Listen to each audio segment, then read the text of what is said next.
Segunda de Paulo aos Tessalonicenses, capítulo 2, no verso 6 em diante. Eu quero trazer um tema aqui nessa noite extremamente importante, apocalíptico. O título é apostasia. Deixe-me te explicar antes de nós entrarmos no tema. Presta atenção. Nós estamos vivendo dias que antecedem o retorno de Cristo. Essa frieza, o avanço tecnológico, a evolução sexual, a evolução da degradação da moral, do desamor, heresia em cima de heresia. Nós estamos cientes que o Senhor Jesus Cristo volta em dias próximos. Nós estamos vivendo dias que precedem o retorno de Cristo. E deixe-me te falar um pouco sobre esse tema. O tema da volta de Jesus é o principal tema do Novo Testamento. Dos 27 livros do Novo Testamento, a volta de Jesus só não está em 3. Gálatas, Filemão e 3ª de João. Deixando claro que a volta do Senhor Jesus é o principal tema da Bíblia Sagrada. É o principal tema mencionado, por exemplo, no Velho Testamento, e era chamado como o dia do Senhor, ou dia da vingança do nosso Deus. Todos os apóstolos da Bíblia trataram desse tema como o principal tema. Para você ter uma ideia da importância desse tema, ele era o tema mais pregado na época dos apóstolos, e todos os apóstolos criam que Jesus iria voltar na época deles. Agora veja, era o que a igreja primitiva mais pregava, era o que a igreja primitiva mais ensinava. Os apóstolos criam que Jesus iria voltar no tempo deles, o que nos dá o direito hoje de pensar que Jesus não vai voltar em nosso tempo. A Bíblia Sagrada sugere que toda geração tem que pregar o retorno de Cristo no seu tempo, senão essa geração se perde. Todo pastor honesto, bíblico, sério, ele vai ensinar que Jesus pode voltar na sua geração, senão essa geração não será salva.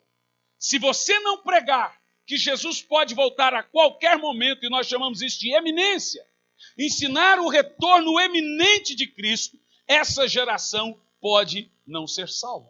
No entanto, o retorno de Cristo é, sem sombra de dúvida, o mais polêmico, no entanto, e também o principal tema da Bíblia. A pergunta que eu quero fazer a você: você acha importante estar por dentro e saber acerca desse tema? Jesus Cristo diz: cuidai para que esse dia não vos tome de surpresa. Então a ideia é essa: quando Jesus vai voltar? Nós não sabemos o dia e a hora, mas devemos saber o tempo, o momento. Jesus disse: fariseus hipócritas, discerni o tempo e as estações, mas não sabeis discernir o tempo do retorno do Filho do Homem. Jesus chama os fariseus: vocês sabem quando é verão, quando é inverno, mas vocês não conseguem discernir em qual tempo o Filho do Homem há de retornar. Veja você que o mesmo Jesus que diz que ninguém sabe dia e hora, esse mesmo Jesus diz que nós devemos saber qual é o tempo do seu retorno. E como nós vamos saber disso? Através dos sinais que estarão acontecendo ou estaria acontecendo no mundo nessa ocasião, na ocasião do retorno de Cristo. O livro do Apocalipse diz que a volta do Senhor Jesus será precedida por um grande sinal. E aí Jesus, falando a João Batista, ele diz o seguinte: esse sinal é de uma mulher grávida prestes a dar à luz. Aí eu lhes pergunto: uma mulher grávida prestes a dar à luz, ela sabe quando ela vai ter o filho, gente? Sabe, ela só não sabe o dia que ela vai ter o filho. Mas ela sabe se é inverno, se é verão, qual é o mês, ela só não sabe o dia. E como que ela descobre que está próximo de dar à luz? Quando começam as dores de parto, as contrações. E Jesus fala que quando começassem as contrações e as dores de parto, que ele chama isso de sinais da sua vinda, ele estaria às portas. Irmãos, eu não quero polemizar muito acerca dessa questão desse joguinho do Pokémonio que surgiu como uma febre astral aí hoje. Não quero entrar nesse mérito da questão, porque eu vejo hoje na igreja o seguinte: ele espiritualiza aquilo que não pode ser espiritualizado e carnaliza aquilo que deveria ser espiritualizado. não precisa ter um fundamento bíblico para saber que esse jogo não é certo. Não precisa ser muito inteligente, conhecer de Bíblia, para saber que tem uma coisa totalmente espiritual nesse jogo. Nem vou entrar no mérito da questão que o nome quer dizer demônio de bolso, e o nome do principal quer dizer o destruidor, que é Pikachu e Pokémon, né? Pikachu é destruidor, Pokémon é a abreviatura de demônio, né? Mon, de demônio, ou monstro, e a Globo, quando anunciou, pôs lá assim, minimizou a importância, falou, não, monstrinho de bolso. Não é monstrinho de bolso, gente. É demônio de bolso e pronto, acabou. E aí você já vê pessoas se matando, correndo atrás para caçar Pokémon. E agora você vê uma multidão nos Estados Unidos, milhares de pessoas morrendo de acidente, sendo atropeladas atrás. A gente estava andando no shopping, é assustador. As pessoas não veem que ela pode cair lá de cima e morrer, ela quer catar o Pokémon. Diz que ontem entrar dentro de igreja evangélica atrás de Pokémon. Se entrar atrás de Pokémon, que eu vou dar o cacete. Vou enfiar o bicudão. Se entrar atrás de Pokémon aqui, eu aceito a Jesus, eu vou aceitar um tapa na orelha. Deixa entrar atrás. Já imaginou a pessoa entrar dentro da sua casa? Tem gente pulando muro da casa dos outros para achar Pokémon. Levou tiro ontem. O negócio precisa ser inteligente para saber que esse negócio não é só um jogo. Vocês estão entendendo o que eu estou falando, gente? Então, como pastor da igreja, em adulto a gente não manda. Mas está, assim como lá em Campo Largo, uma época, nós tivemos problemas com pedofilias, com crianças que tinham Facebook, e eu proibi as crianças da igreja de terem Facebook até 15 anos. Nós tivemos 2 casos de pedofilia lá por causa disso. Aqui, todas as crianças estão proibidas de jogar esse maldito jogo. E se o pai deixar a criança jogar, está indo contra a ordem de Deus. Porque eu estou falando da parte do Senhor. Agora você assume a responsabilidade. Porque está vindo de Deus para você. Só doente mental vai deixar o filho jogar um negócio desse. Agora, para adulto, a gente sugere, caça o que fazer em vez de caçar Pokémon. Não é uma boa sugestão? Não é uma boa sugestão? Caça o que fazer, vai lavar roupa, carpir um terreno, vai trabalhar em vez de ficar caçando Pokémon. Vai achar Filemon na Bíblia em vez de Pokémon na rua. Eu te garanto que você acha Pokémon mais rápido que achar Filemon na Bíblia. Absurdo. Pronto. Mas essas coisas, irmãos, só mostra que nós estamos entrando num período de apostasia total. O apóstolo São Paulo diz que Jesus não vai voltar antes que venha a apostasia. Ele deixa claro, olha, não quero que removais facilmente da vossa mente, como se Jesus já tivesse voltado. Mas também, eu quero que vocês entendam que ele não vai voltar até que seja inserida a apostasia. Então você concorda comigo que a Bíblia Sagrada deixa claro que o maior sinal do retorno de Cristo é a apostasia. Então, pastor, o que é apostasia? O senhor está dizendo que Paulo diz que depois que começasse a apostasia, então Jesus voltaria? Paulo disse isso. Que logo depois que estivéssemos vivendo um tempo de apostasia, Jesus voltaria. Ora, se a apostasia é o maior sinal para o retorno de Cristo, então é extremamente importante que eu pregue a cada um aos 4 cantos o que é apostasia. Quem está entendendo, diga amém. Então vamos lá. O que é apostasia? Aprendendo aqui nessa noite sobre o que é apostasia, Paulo começa se dizendo: no entanto, vós sabeis o que está detendo neste momento, para que ele seja manifesto no seu devido tempo. Na realidade, o mistério da iniquidade já opera, restando somente que seja afastado aquele que agora o detém. Então, depois disso, será revelado o perverso, a quem o Senhor Jesus matará pelo esplendor da sua vida com o sopro da sua boca. A ideia aqui é o seguinte: não só Jesus vai aparecer depois da apostasia, como também o anticristo. Na realidade, o anticristo, que é o filho da perdição, é um homem que a Bíblia diz que ele vai aparecer no mundo trabalhando, é um poder político e religioso ao mesmo tempo. Ele vai aparecer no mundo trabalhando sobre toda a eficácia de Satanás. Ele consegue ter em si tanto o poder político, o controle político do mundo, quanto o controle religioso do mundo ao mesmo tempo. E o anticristo, ele sai da apostasia. O anticristo, ele é inserido, ele ressurge da apostasia. Então veja bem, 2 de Pedro, capítulo 3, no versículo 1 e 4, o apóstolo São Pedro diz assim sobre a apostasia: Amados, escrevo agora esta segunda carta, em ambas as quais desperto com exortação o vosso ânimo sincero, para que vos lembreis das palavras que primeiramente foram ditas pelos santos profetas e de nosso mandamento, como apóstolo do Senhor e Salvador, sabendo primeiro isto, que nos últimos dias virão escarnecedores, andando segundo suas próprias concupiscências, e dizendo: onde está a promessa da sua vinda? Desde que nossos pais dormiram, todas as coisas começam e continuam do jeito que estão. O apóstolo São Pedro diz agora que uma das coisas que seriam comum nos últimos dias, seriam as pessoas dizer: eu sempre ouvi falar da volta de Jesus, e Jesus nunca voltou. Cadê? Todo mundo promete que Jesus volta, e Jesus nunca voltou. Então eu acredito que um dos grandes sinais inseridos na apostasia é a negação do retorno de Cristo. Uns negam, outros não pregam. Eu posso ser sincero com você aqui agora dizendo: não acredite em pastores que não dê ênfase à volta de Jesus. Eu vou dizer de novo. Isso é sério. Não confie em igrejas e em pastores que não deem ênfase ao retorno de Cristo. Se esse é um alerta importante, se é o principal tema da Bíblia, se Jesus está voltando e boa parte das pessoas serão pegas de surpresa, o que nós estamos fazendo em lugares em que não se ensina sobre isso? E qual é o motivo de não se pregar sobre isso? Por que nós estamos ouvindo um blackout sobre o tema?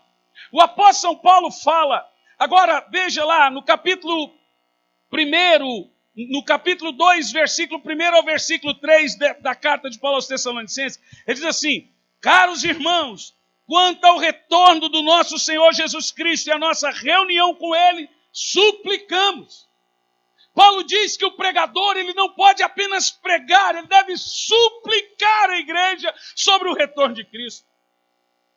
Olha, o texto diz: caros irmãos, quanto ao retorno de Cristo, nós pregamos? Não, nós suplicamos. Será que tem muita importância esse tema? Esse tema não pode ser apenas pregado, ele tem que ser suplicado para a igreja. Será que até quando nós cristãos vamos ficar dormindo, preocupados com a vida aqui na terra? Paulo disse: aqueles que esperam no Senhor somente nessa vida são os mais miseráveis de todos. A mensagem do retorno de Cristo, ela deve ser suplicada. E aqui nessa noite, a minha ideia não é apenas pregar, é suplicar a você que Jesus está voltando.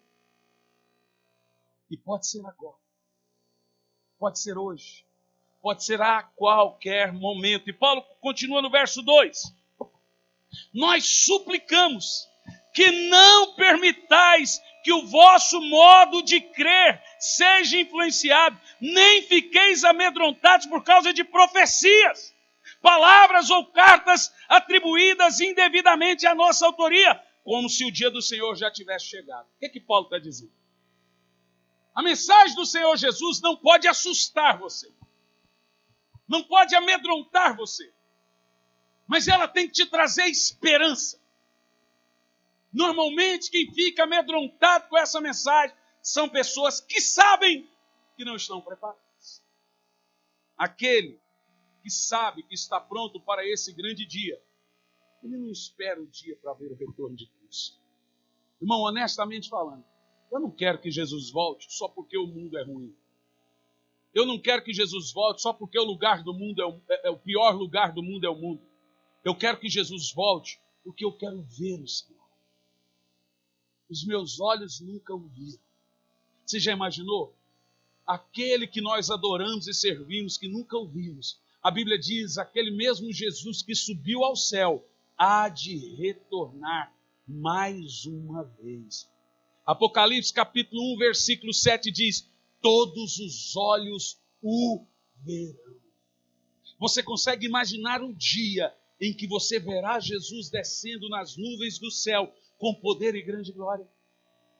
Você consegue imaginar um dia que você vai falar, é Ele, aquele que a gente tanto serviu, aquele que a gente tanto adorou, é Ele agora descendo e me chamando, vinde benditos do meu Pai, possuei por herança o reino que estava preparado para vós antes da fundação do mundo.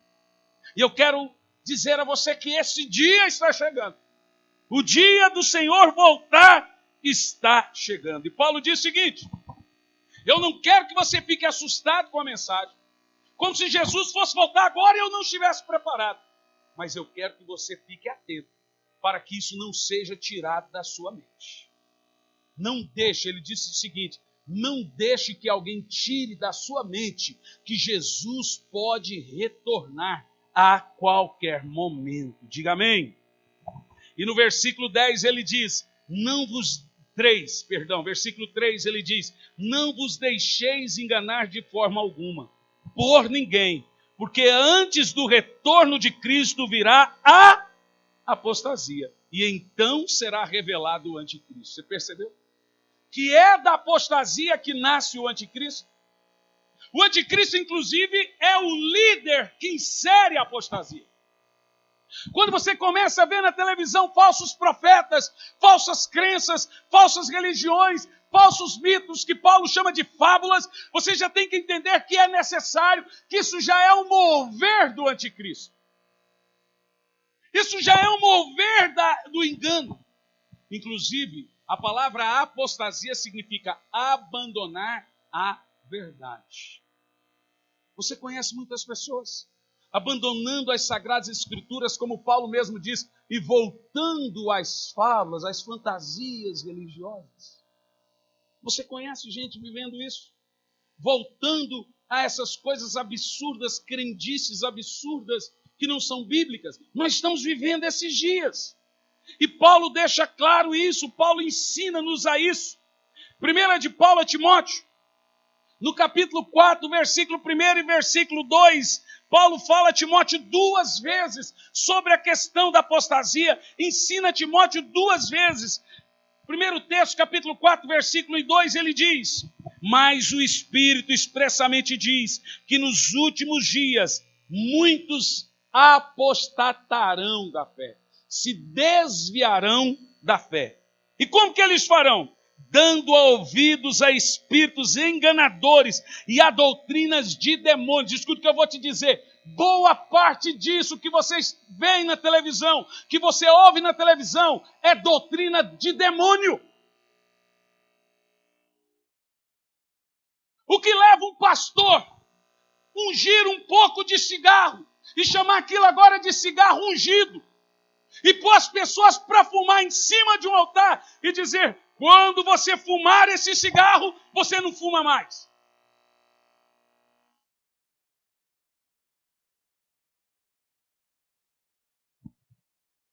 Se isso não é apostasia, o que seria? O que leva um pastor a pegar um fundamento bíblico, que é o fundamento do lenço ungido. Você encontra Paulo dando lenço ungido para as pessoas? Encontra. Mas você encontra Paulo vendendo lenço ungido para as pessoas? Ora, se o lenço é tão importante para os doentes, não venda, dê. Mas não, tem que ser R$100 cada lenço. E se você for um dos primeiros 100 pessoas a ligar, tá?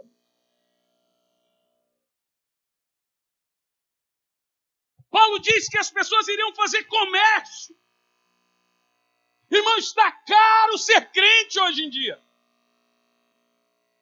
Só que o que me impressiona é que eu não vejo essas mega churches lá na África. Você viu como que é precário? Você viu alguma placa de igreja famosa da televisão lá? Eu não vejo essas igrejas milionárias dos Estados Unidos, do Brasil, lá na África. Não estou dizendo você que são todos. Inclusive, irmãos, quando a gente fala isso, a gente não cita nome, porque nós não falamos mal de pessoas, nós falamos mal de ideias. Deixamos o julgamento para você. Você que tem que saber o que você crê. Eu estou aqui para pregar a palavra, amém? Agora, aqueles que nos assistem, saiba de quem eu estou falando. Eu não vejo missionários dessas igrejas lá. O que eu vejo são homens de negócio. O que eu vejo são empresários usando a Bíblia para angariar fundos para os seus mega reinos, seus mega templos. Nós estamos vivendo dias assombrosos. O evangelho está enublecido. Há uma penúmbria espiritual à nossa volta, que eu tenho dito para minha esposa, eu não sei mais aonde vai parar isso.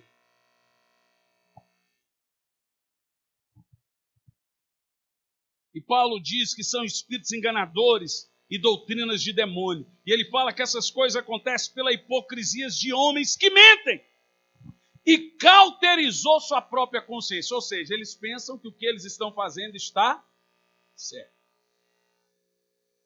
E pela segunda vez agora, ele se dirige ao seu discípulo Timóteo para tratar do mesmo assunto e agora ele pega mais pesado. Agora, segunda de Paulo a Timóteo, capítulo 4, versículo 3 ao 4, ele diz assim: porque virá um tempo em que não suportarão a sã doutrina, mas tendo coceira nos ouvidos, amontoarão para si doutores, conforme seus próprios desejos. Deixa o texto aí, irmão. Deixa eu te explicar como é que funciona isso. Quem não muda de vida, normalmente muda de teologia. Quando você não consegue mudar o seu jeito de crer, você muda o tipo de pregador que você ouve. E agora você vai se acercar de pregadores que só falam o que você gosta. A maior característica de um falso profeta é falar o que você gosta de ouvir. Você quer conhecer um homem de Deus? É quando ele pouco está se rasgando se você vai gostar ou não do culto. Mesmo porque o culto é para quem? É para Deus.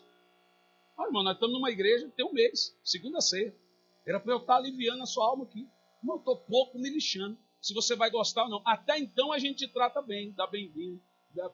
Agora, na hora da palavra, Deus faz o que Ele quer. Eu não estou aqui para alisar ninguém. Eu estou aqui para dizer a você o seguinte. Hoje, quando as pessoas não conseguem mudar o seu estilo de vida, ela muda o seu jeito de crer. Ela muda a sua teologia. Ela se acerca de pregadores que só prega o que ela gosta. Ela vai no YouTube, e o YouTube é um banquete. Né? Aí ela vai lá no YouTube e digita. Aí começa lá um pastor liberando só bênção. Não que não seja Bíblia. O pastor tem que liberar bênção, diga amém. Mas ela só vai querer ouvir isso. Ora, tem bênção no Evangelho? Tem. Tem cura no Evangelho? Tem. Mas o Evangelho é só isso? O Evangelho é só consolo? É só amor? É só bondade? É só isso o Evangelho? Aí a pessoa fala assim, esse dia uma pessoa disse, eu venho para a igreja tão mal e saio pior. A gente vem para ouvir uma palavra de ânimo. O outro disse, pastor, eu quero um lugar para eu me sentir bem. Eu falei, vai para um shopping, meu filho, vai. Que é um lugar mais bacana. A minha filha, quando chega no shopping, ela já se transforma. É tão feliz que ela fica caminhando, andando. Vai para o cinema. Uma sala de cinema é aconchegante, querido. Aí, pastor, que eu estou procurando uma igreja para eu me sentir bem. Só que tem muito hipócrita aí. Eu falei, tem lugar para mais um. Irmão, que eu vou ser respeitoso com você, vou te tratar bem, mas jamais eu vou falar aquilo só que você quer. O pau vai comer, irmão. Aqui é um lugar onde o filho chora e a mãe não vê. Porque aqui você vai ouvir da boca de Deus. Eu costumo dizer que não existe pregador duro, existe texto duro. É o pregador que não pode mudar a mensagem. Agora veja esse texto que Paulo está dizendo, que é algo mais duro do que isso. Chegará o dia em que não suportarão a sã doutrina. Como é que o pregador muda esse texto? Mas eles mudam. Eles são superficiais. Eles falam só por cima. O diabo já não é mais diabo, é inimigo. Agora deixou de ser inimigo, passou a ser adversário. Ou você percebe, irmão, adversário é Brasil e Argentina. Adversário é quando a pessoa está competindo com você. O diabo não é meu adversário, o diabo é meu inimigo. Eu quero que o diabo vá para o inferno. Se tem algo pior que o inferno, é que vá para lá.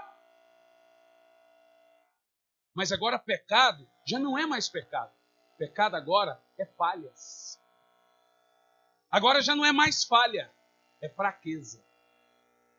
Mudar o nome das coisas para não se tornar tão agressivo. O inferno já não é mais inferno, é lugar de disciplina. Lugar de disciplina é o cantinho da disciplina onde eu ponho meus filhos lá em casa. Isso é lugar de disciplina. E eles fazem isso para não agredir. Pastor, mas o seu jeito de pregar ofende as pessoas. Eu uso a palavra de John Piper. As pessoas passam a vida ofendendo a Deus com seus pecados e não querem ser ofendidas pela verdade. Deus ofende a mente para alcançar o coração.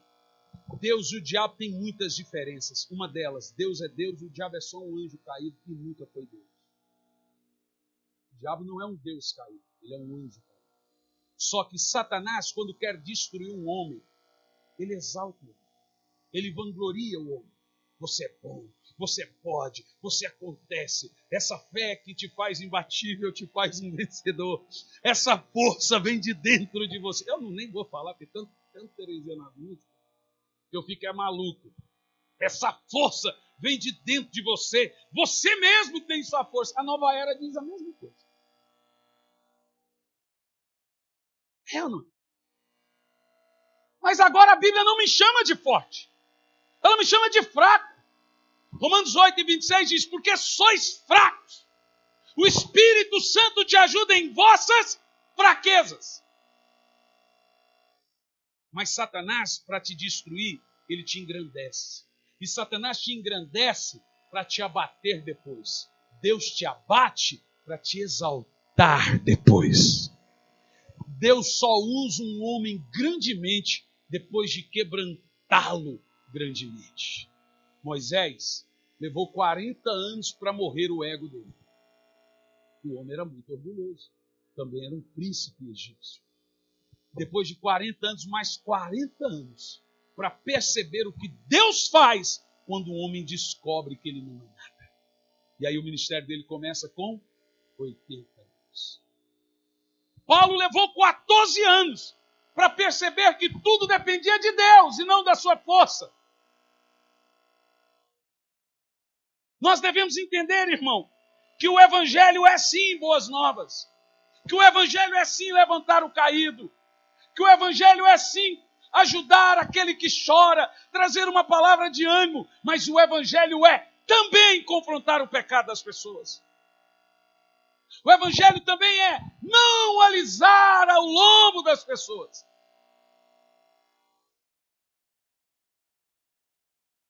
Põe na tela Romanos capítulo 11. No versículo 22, porque não é uma maneira correta de você considerar somente que Deus é amor. Olha o que diz a Bíblia Sagrada sobre você considerar duas coisas importantes. Romanos capítulo 11, no versículo 22 diz, considera, pois, a bondade e a severidade de Deus. Para com aqueles que caíram, severidade. Para contigo, leia lá. Vamos ler em voz alta esse texto. No 3. 1, 2, 3, valendo. Portanto, considere a bondade e a severidade de Deus. Para com aqueles que caíram, severidade.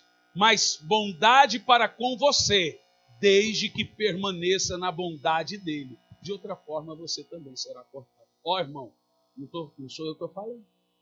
Se você não gostou, vai falar com o autor. Agora, o texto aí é duro? Ou é o pregador que é duro? É o texto. Como que eu vou mudar um texto desse? O texto diz que é tão importante você observar o amor de Deus quanto a severidade dele. A Bíblia diz, Deus diz, eu honro aqueles que me honram. Não. Nós estamos equivocados quanto a esse tema. E um dos grandes segredos da apostasia é pensar não se pode confrontar as pessoas. Um dos grandes segredos, olhem todos para mim, porque a Bíblia diz que se você não prestar atenção nisso, até os salvos seriam enganados. Um dos grandes segredos da apostasia é falar só aquilo que você gosta de ouvir. Irmão, você nunca vai ver um falso profeta confrontando o pecado de uma pessoa.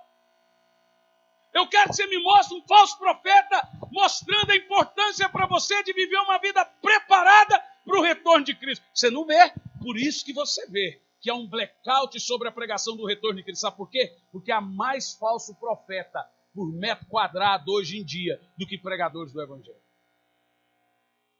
E pastor, como é que você sabe que eles são falsos profetas? Pelos seus frutos, pelas suas características. Jesus não disse isso em Mateus capítulo 7, versículo 20 a seguir? Pelos frutos os conhecereis. Então Jesus disse que nós conheceríamos eles pelo escândalo que eles sugerem, pelo escândalo financeiro, a vergonha que eles fazem todos nós também passarmos.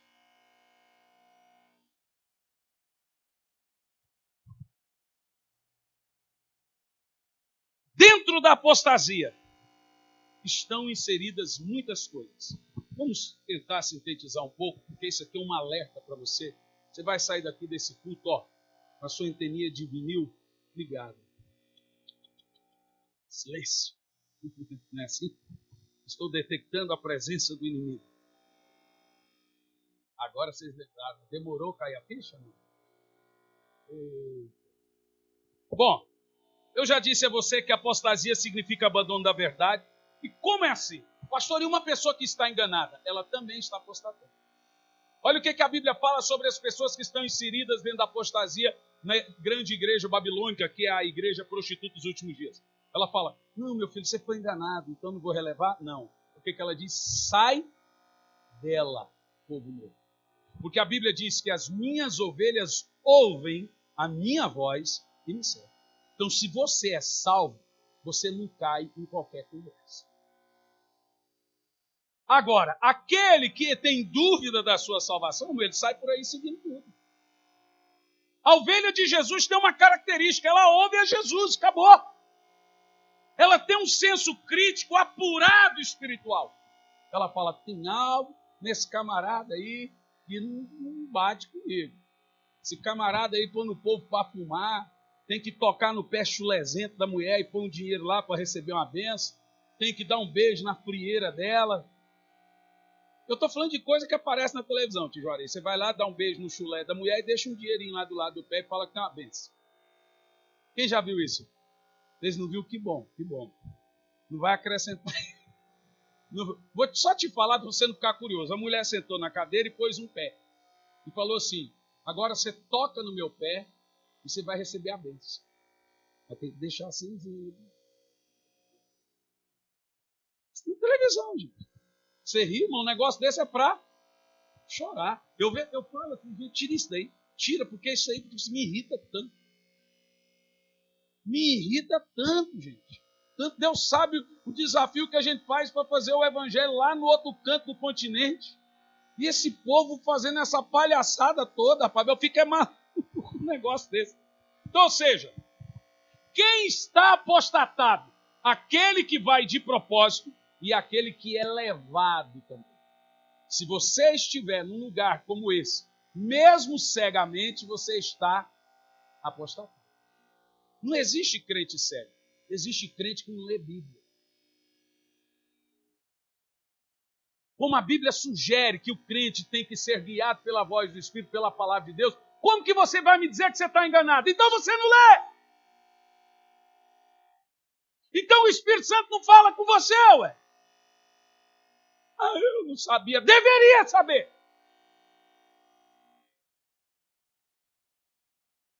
Não existe crente enganado. Existe crente que não lê. O meu povo perece porque não tem conhecimento. Que engano é esse? Quem está entendendo aí, diga amém. Então, quem pode apostatar? Somente aqueles que conhecem a verdade. Então, É logicamente impossível uma pessoa que não conhece a Bíblia se desviar de uma verdade que ele não conhece. Só se desvia da verdade quem conhece a verdade. Amém? Então, em ambos os casos, tanto a pessoa enganada quanto a pessoa que leva a enganar são pessoas apostatadas e desviadas. O que significa apostasia? Abandono da verdade. Teologicamente, apostasia é o governo dos demônios na religião. Repita comigo, apostasia é o governo dos demônios na religião. Irmão, só eu que estou vendo, ou todo esse público aqui agora, concorda comigo que a religião virou uma nojeira. Quem concorda? Eu não estou falando só de evangélico. É catolicismo, evangélico. Aí agora teve uma que fica fazendo vídeo para justificar que ela foi enganada, que casou enganada, que só depois descobriu que o marido era pedófilo. Como se eu não tem nada a ver com isso. Não, por que você tem que ficar fazendo vídeo? O que as pessoas têm a ver com sua vida? Você tem que prestar satisfação para a sua mulher, para a sua família, para o seu pastor, não para o mundo, é meus fãs. Não tem fã, é gente lá do mundo, rapaz. E aí agora você começa a ver as coisas, é que a gente tem que ser maduro, e aqui eu não estou lidando com criança, você tem que ter a sua cabecinha no lugar para você não perder o prazer do evangelho. Senão você vai começar a viver igual alguns, vou congregar em casa. Aqui agora mesmo, provavelmente nós estamos aí com mais de 10 nações reunidas assistindo esse culto. Gente da Europa, dos Estados Unidos, gente de outros lugares. Pessoas que nos escrevem, falam, pastor, não tem igreja na minha cidade.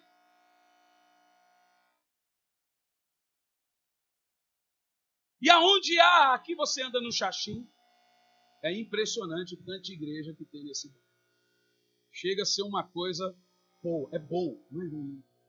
Graças a Deus, é o lugar de Curitiba onde mais tem igreja. Isso é bom. É bom, não é, gente? Mas em contrapartida, o evangelho cresce, a violência não diminui, o roubo não diminui, a prostituição não diminui, a corrupção não diminui. Ora, se o evangelho cresce numericamente, em contrapartida o pecado não diminui, é porque o evangelho que está crescendo numericamente não é tecnicamente o evangelho de Cristo. Porque se fosse tecnicamente o evangelho de Cristo, estaria mudando a sociedade. Vocês entendem o que eu estou falando? Quem entende, diga amém. E o que nós devemos fazer? Então a apostasia ela tem 3 níveis.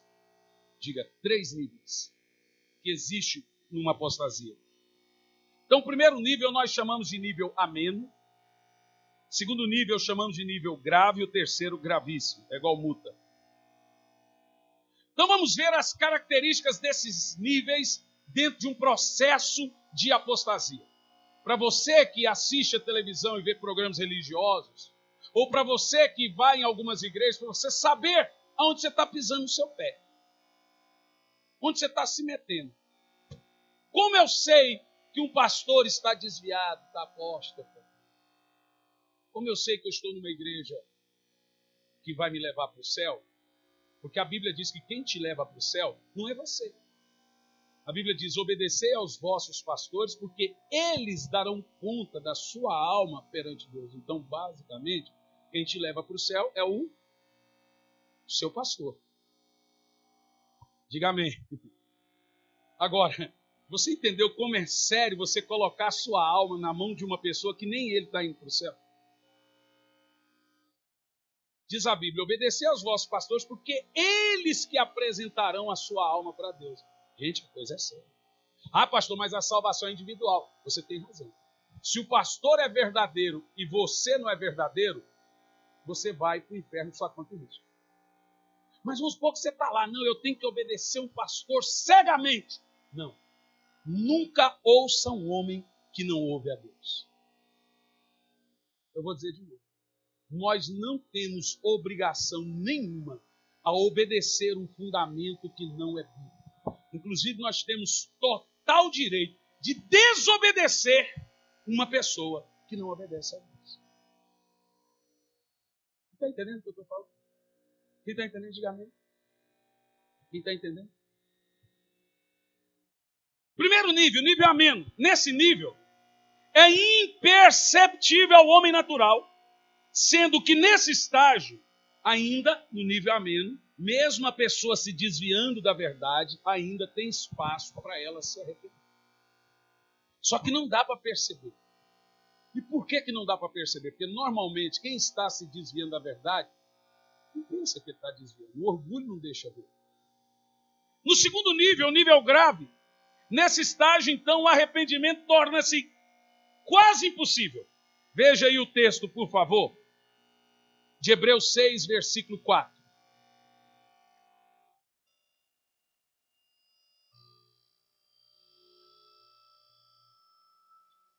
Irmãos, eu estou muito feliz. Ó. Nossa segunda ceia, por mais um pouquinho a casa está cheia.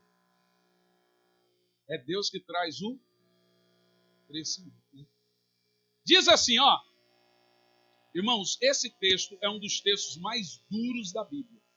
E isso aqui é Novo Testamento. Agora dá uma pausa aqui. Deixa o texto ali. Honestamente falando, para você que me assiste aqui, para você que me assiste lá do outro lado da telinha. Eu tenho um amigo meu, baita pastor de uma igreja. Esse amigo meu, ele é muito santo, ele é muito puro, muito sério. Só que esse amigo meu, ele é radical. Um casal de obreiros mentiu para ele. Ele foi e entregou esse casal para a morte. E disse, vocês vão morrer porque vocês mentiram. Honestamente falando, veja, o casal só mentiu. Não tem gente que mente para mim todo dia. Mas esse amigo meu é extremamente radical. Quando o casal de obreiros mentiu para ele, ele disse o seguinte, vocês vão morrer. Quem acha que foi exagero? Seja honesto, a sua opinião. Quem acha que foi exagero? Levanta a mão. Até que se prove ao contrário, sua opinião é a verdadeira. Quem acha que foi exagero, irmão? Levanta a mão aí. Pois bem, esse amigo meu é o Espírito Santo.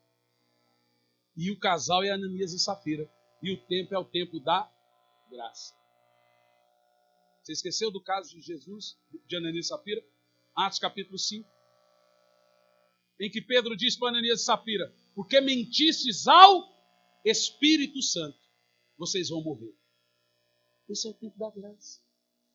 Entende o que eu estou falando, gente? O meu amigo santo, extremamente radical, pastor da igreja, fez isso. Agora, quando você fala, muda a conotação, choca. Agora, quando você mostra a conotação real, você fala, a coisa não é brincadeira.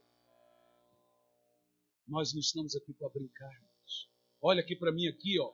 A 90% de vocês conhecem as Sagradas Escrituras. Não estou lidando com criança. Muda de vida, queridão, ou muda de Deus. Se você não topar o diabo quando você estiver indo, é porque você está andando lado a lado com ele.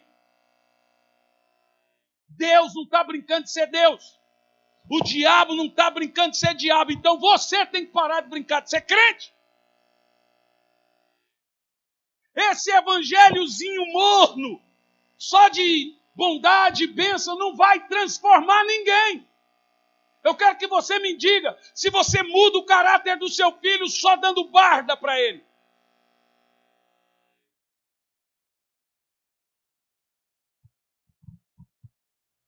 Olha esse texto. Ora, para aqueles que uma vez foram iluminados e provaram o dom celestial, está falando de gente que já teve dom, que já teve ministério, tornaram-se participantes do Espírito Santo, gente batizadas com o Espírito Santo. Próximo texto. Experimentaram a bondade da palavra de Deus. E agora os dons. E os poderes da era que há de vir. Prossegue o texto. E caíram. Agora está falando de um tipo de pessoa que teve dom. Um tipo de pessoa que foi batizada. Um tipo de pessoa que teve experiências com Deus. E caíram. Esse tipo de gente, a palavra cair aí é recair. É o tipo de gente que levanta e cai. Fica brincando com Deus, entendeu? Um dia na igreja, outro no mundo. Né? Sabe aquele crente Raimundo? Pé na igreja, pé no mundo. Sabe como é que é? Eu não conheço crente assim não. Se você conhece, não conhece não. É aquele tipo de gente que fica brincando com Deus, brincando com o Evangelho. Não, Deus é amor, perdoa tudo. Olha o que acontece, chega um tempo que essa pessoa já não se arrepende. Diz o texto, é impossível que eles sejam reconduzidos ao... Eu estou no Novo Testamento, não estou lá no Velho, não. Ao arrependimento, pois a si mesmos estão crucificando o Filho de Deus e sujeitando a desonra pública. Agora põe Hebreus 10 e 26. O texto sugere que quando você fica brincando com o Evangelho, você está de novo crucificando Jesus. E a Bíblia diz que se você não parar com essa brincadeira de desvio da verdade, vai chegar um momento que você não vai se arrepender mais.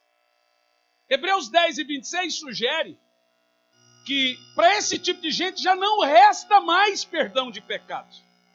Olha lá, lê em voz alta. Se continuarmos a pecar deliberadamente, repete comigo a palavra, deliberadamente. Quando uma pessoa mente para você hoje, mente amanhã depois, mente depois de amanhã, a mesma mentira, ela está fazendo isso de uma maneira de propósito, deliberado. Isso no mundo do crime chama crime deliberado, é um crime planejado. Quando a Bíblia diz, se continuarmos a pecar planejadamente, deliberadamente, de propósito, mesmo sabendo que não devemos fazer, depois de recebermos o... Agora, isso é importante. Deus não leva em conta o tempo. Agora veja que ele é depois de recebermos o conhecimento da verdade. Leia o resto. Já não resta mais sacrifício pelos pecados. Para quem? Para aquele que, mesmo sabendo da verdade, vive pecando de uma maneira deliberada. Prossegue o próximo verso. Se não resta sacrifício, o que resta para esse tipo de crente? Uma terrível expectativa de juízo e fogo intenso. E a Bíblia chama esses de que consumirá os inimigos de Deus. Agora diga para mim, eu estou pregando um sermão duro ou os textos lidos são duros? Como que eu mudo um texto desse? Como que a gente reforma um texto desse? Essa verdade lida aí tem que ser pregada ou não? Agora eu te pergunto, quantos de vocês têm ouvido isso? Não, seja honesto. Aonde você está ouvindo isso? Mais ainda, você que me assiste, você está... Há quanto tempo você não ouve uma leitura de um texto desse? Seja honesto. Porque isso ofende as pessoas. Não pode ler isso. E aí nós chamamos isso de relativização do Evangelho. Não relativizar as coisas. É um evangelho diluído. Sabe o que é isso? É aquele leite lá do mato, tio Juarez. Aquele leite grosso que vem direto da teta da vaca, que é o mais gostoso. Você bebe e fica o bigode assim. Esse leite não pode ir para a casa das pessoas. Então o que eles fazem? Joga água nele para render mais, diluir aquele leite, né, cremoso, quente da teta da vaca. Esse leite lá da terra de Xaxim, lá onde fala terra, arroz, caroça, lá de Xaxim, Xanxerê, Chapinhal, Chapecó. Esse leite é diluído para render mais. O que eles estão fazendo hoje, isso é apostasia, é diluir o evangelho puro, jogar água nele, tornar ele desejável, palatável, fazer as coisas duras entrar sem dor. Irmão, que doa, meu querido. Nós, irmão, não podemos diluir o leite puro do evangelho às pessoas. O evangelho tem que ser pregado do jeito que se lê, sem mistura. Aleluia.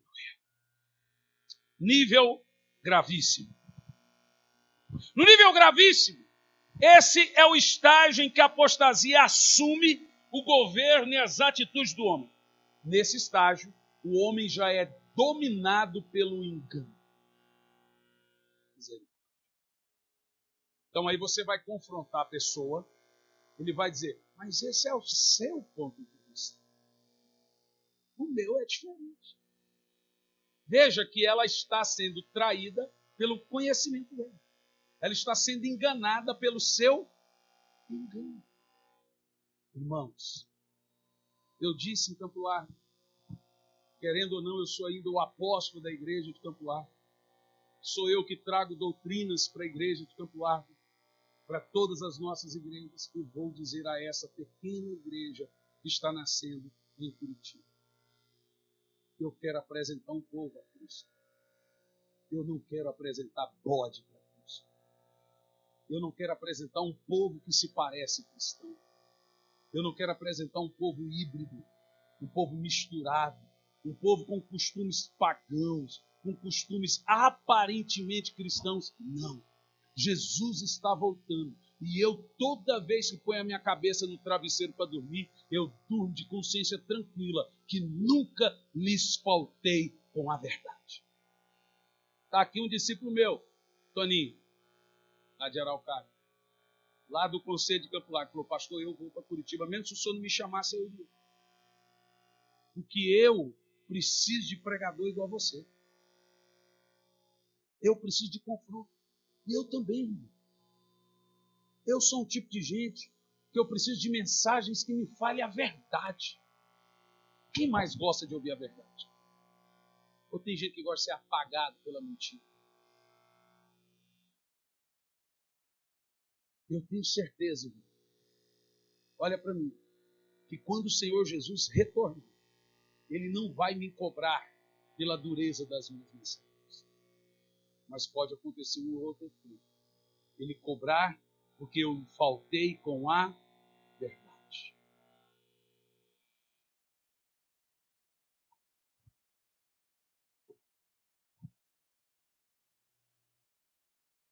Nesse nível, as pessoas são desviadas e aqueles que desviam já não vê mais Deus. Então agora você começa a ouvir um grupo de cristãos, eu ouvi um pregador pregando esses dias, que sexo antes do casamento não é pecado, contanto que você seja de maior. Agora veja, qual Bíblia que esse povo lê, gente? Aí eu estava pregando numa igreja, outro diz: mas pastor, se a gente for seguir a Bíblia, tudo que ela manda, a gente não vai viver mais. Falei: mas a ideia é essa, você entendeu? A ideia é justamente isso. Que a Bíblia seja um livro tão quadrado, tão retrógrado quanto aos costumes do mundo, que a gente não consiga mais viver nesse mundo moderno, e só resta uma alternativa: o Senhor voltar e nos levar para Ele. Mas enquanto você estiver se sentindo bem nesse mundo, por que Ele vai te levar para lá? Eu disse essa frase durante 4 anos em Campo Largo e vou dizer agora aqui pela primeira vez. Um cristão se sente bem no mundo. É uma ovelha que se sente bem no chiqueiro. O mundo não te pertence e você não pertence ao mundo. Você é cidadão do céu. Quem é cidadão do céu? Diga: eu sou cidadão do céu. Áreas de atuação da apostasia. A apostasia pode envolver 2 situações singulares, mas relacionadas são elas. Primeiro, apostasia moral. A apostasia, ela vai envolver a moralidade das pessoas e também o conhecimento das pessoas. Então tem a apostasia moral e tem a apostasia teológica. Como é que funciona a apostasia moral? É um crente que deixa de permanecer em Cristo e passa a viver de uma maneira imoral segundo aos conceitos desse mundo. Eu lhes pergunto, esse mundo é um mundo imoral? Agora, o que você me acha de crente que vive igual mundano?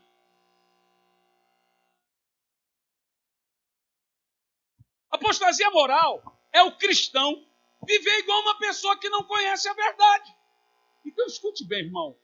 O pecado do cristão, ele é o pior pecado de todos. O crente, o pecado dele é pior do que aquele que não conhece a verdade.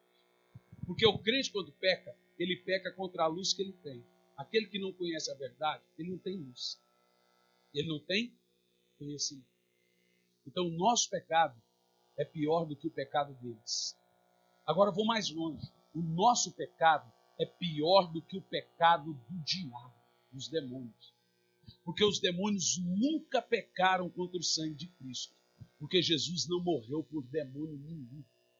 Nós, quando pecamos, quando lemos no texto de Hebreus 10, 26, pecamos contra o sacrifício de Cristo. Diga comigo, isso é muito sério. Isso é muito sério. E quando se trata de pastores, o pecado do pastor, se o pecado do crente é pior do que o pecado do mundano, é pior do que o pecado do incrédulo, e é pior do que o pecado dos demônios, o do pastor é pior do que o de todos. Porque se o pastor é o mestre, o pecado do pastor é o mestre dos pecados. Porque, primeiro, o pastor peca contra o maior conhecimento. Ele tem que ser o primeiro a saber. Então, quando ele peca contra o maior conhecimento. Então, o pecado do pastor é o mais hipócrita de todos. Porque ele condena em público aquilo que ele faz em secreto. Eu conheço pastores que não dizimam, gente. Mas um camarada sobe no altar e fala para o povo dizimar. Aí, Romanos capítulo 2, Paulo vai dizer o seguinte: e tu, quando pregas para não roubar, roubas? Paulo diz, e tu, quando pregas que não se deve mentir, mentes? Você pensa que escapará do juiz de Deus pregando uma coisa que você não viu? Porque quando nós pregamos, pregamos também a nós. Então o pecado do pastor é o mais danoso. Porque quando ele peca, mais pessoas são atingidas. Quando você cai, alguém é atingido. Quando um pastor cai, muitas pessoas se desviam. Percebeu a seriedade? E a coisa vai aumentando. Devemos tomar cuidado.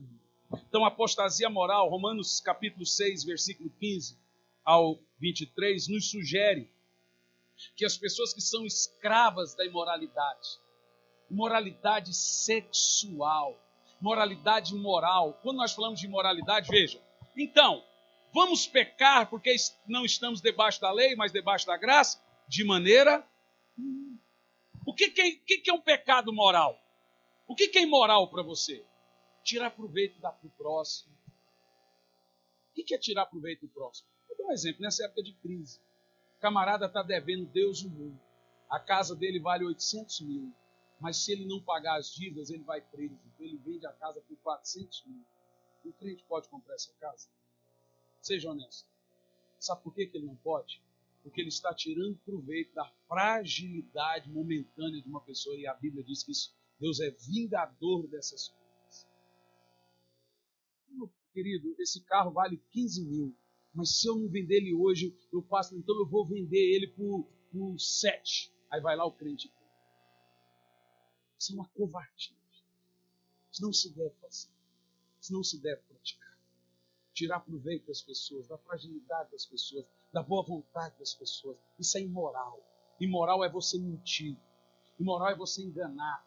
Imoral é você roubar. Imoral é você humilhar as pessoas. Não é só adulterar. Imoral é homossexualismo? Também. Mas assim como é duro o homossexualismo, também é duro o adultério.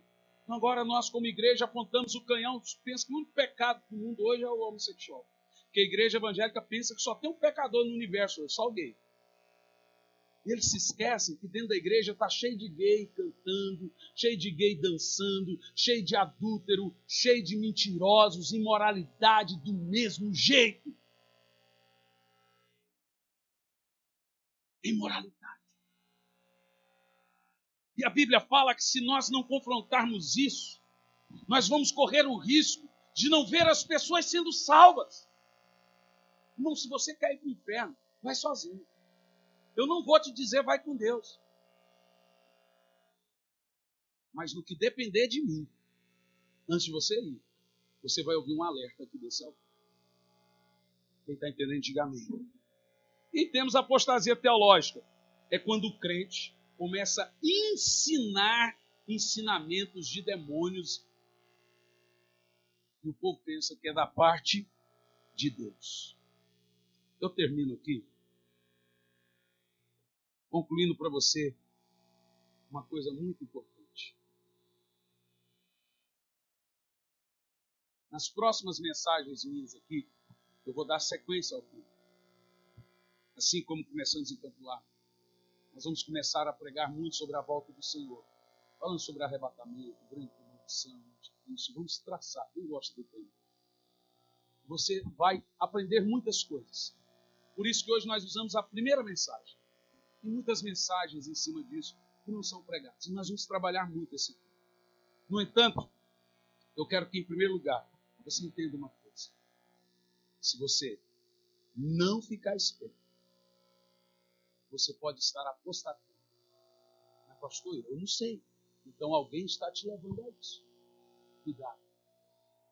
Cuidado. Cuidado, porque alguém pode estar condenando a sua alma ao inferno. Chega no seu pastor, você que agora serve para quem está me assistindo. Meu pastor, eu queria perguntar, por que o senhor não prega sobre a volta de Jesus? Teve uns que faz, tem pastor que fala, Jesus está voltando mesmo, irmão. Não precisa pregar. Ele está no controle. Ah, é? Não precisa pregar? Confronte, fala, pastor, eu gostaria muito de ver o senhor pregando sobre o retorno de Cristo. Fale. Você vai ver o que você vai ouvir. Não, irmão, não devemos nos preocupar com isso. Você acha que não deve se preocupar com isso? Responda você. Ou você acha que deve se pregar assim, alertar as pessoas do perigo que estamos passando? A nossa alma, gente, está correndo perigo. Eu vou dizer uma coisa para você. Nós estamos correndo perigo. Nós estamos à beira de uma grande perseguição religiosa que está vindo do Oriente Médio. Antes estava restrita só lá à China, Coreia, agora está na Europa. Você viu lá o padre sendo degolado dentro do Ocidente, gente. Dentro do Ocidente, país lindo. Lá na Inglaterra, numa cidade do interior da Inglaterra, Southampton, uma cidade cristã. Cristãos foram evangelizar na rua, cristãos ingleses. Islâmicos de dentro da cidade agrediram e espancaram os cristãos dentro da cidade deles. Agora essa perseguição, você vê que ela está correndo em cima de nós. Eu quero lhe fazer uma pergunta. O que você vai fazer quando a tempestade vier? Porque a tempestade está vindo. Irmãos, nós devemos nos preparar para o retorno de Cristo. Porque a qualquer hora o céu irá se abrir e a trombeta vai tocar. Quantos amam o retorno de Cristo? Eu quero que você fique em pé no seu lugar.